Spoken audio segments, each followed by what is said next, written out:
Hi guys. Welcome to our channel. In this video, we will show you how to extract email attachments in JavaScript using PDF.co web API.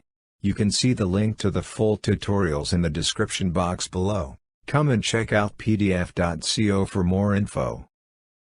We will use this sample email with attachment in this demo. So let's begin. First, open the Visual Studio Code editor. You can also use your favorite editor in JavaScript.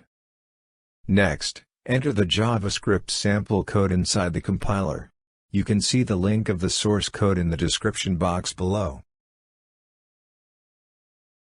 In line 9, add your PDF.co API key.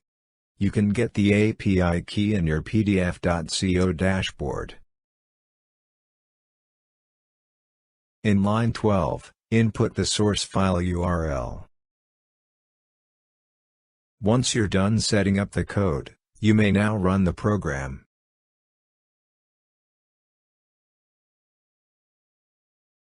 Here's the extracted information from email attachment.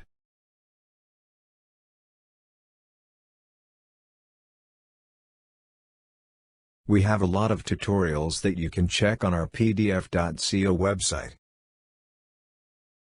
or visit on our YouTube channel. And don't forget to hit the subscribe button and click the notification bell icon. Thank you for watching.